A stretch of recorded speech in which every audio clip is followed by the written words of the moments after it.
Environment Canada has issued a special air quality statement for parts of the GTA due to the wildfire smoke blowing in from the prairies in northern Ontario. Clara Pasica joins us now from Woodbine Beach. And Clara, how does it feel out there? Because we can already see this in the air. Yes, you can really see it in the air, and it's certainly something that people have been observing in moments as they're coming, some people for their morning walk, others taking a stroll at lunchtime. And you can sort of feel a little bit of a heaviness when you're breathing, sort of at times in your lungs, a little bit, that feeling in your throat. And you can also really feel it in your eyes in moments as well. We do have some wind that comes at different times. It sort of changes the direct effects that people are experiencing. Certainly hasn't stopped everyone from coming down to the beach today on this Friday.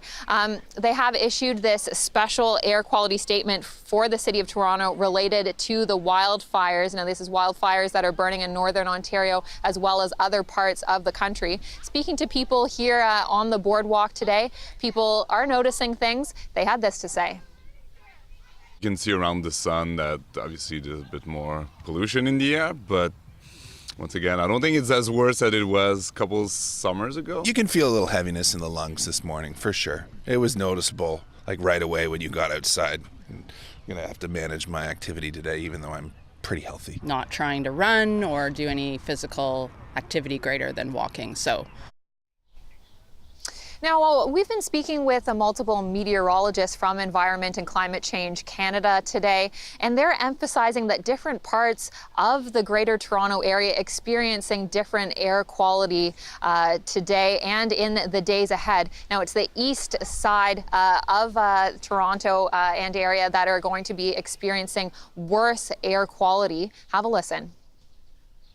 We're expecting an improving situation for the west end of Toronto, should be seeing those concentrations reduced. For the eastern half, however, we're expecting the concentrations to remain fairly poor. So reduced air quality health index for eastern half of the GTA in particular through today and most likely Saturday as well. But we do see improving conditions for Sunday. Now, who you are will also impact the effects that you might feel in your own body. Seniors, children, people with pre-existing conditions, as well as people who need to work outside may feel some of these effects more than others. There are different precautions that you can take. You can try and reduce your time outside or do things that are less intense while you're outside, or you can also wear something like an N95 mask if you do need to be outside for any reason when air quality is particularly poor. If you have a little one, some of the schools are telling us they are monitoring things closely and putting kids inside if things get really bad or anyone has a pre-existing condition. Important info, news you can use. Thank you, Clara. After weeks of disappointing yo-yoing weather, many Torontonians are enjoying the warmer temperatures, but projections show summer will be hotter than usual again, raising concerns about long stretches of extreme heat that can quickly become deadly. Heat is one of the most challenging climate hazards. It's not just an environmental issue. Heat is really a public health issue. In an effort to adapt fast and beat the heat, some cities are appointing a chief heat officer to lead resilience teams, responsible for establishing and overseeing cooling solutions and plans. Melbourne, Athens, Phoenix, Miami, and LA are among the cities with the CHO. LA's chief heat officer told CBC Toronto the role of the CHO is to be behind the scenes, providing leverage and support for all city departments.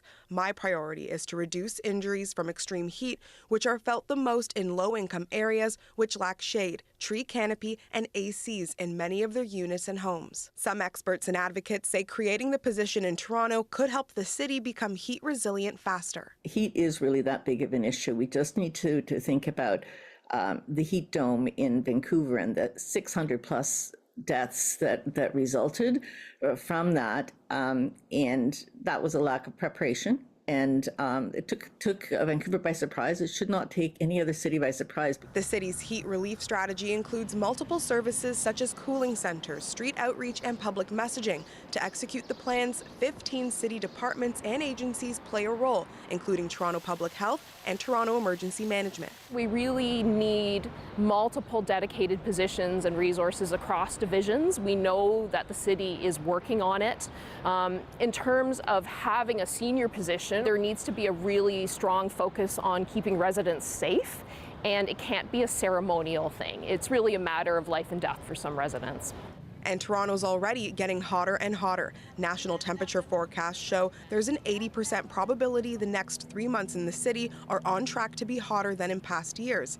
And according to a report out of the University of Waterloo, days with above 30-degree weather could jump from the current 12 to 55 by 2051. We don't have good data on how many people are actually being affected by heat. Having a chief heat officer or some similar title, to me, is a great way to bring together the resources that we do have so that we can understand the problem better and hopefully address it better.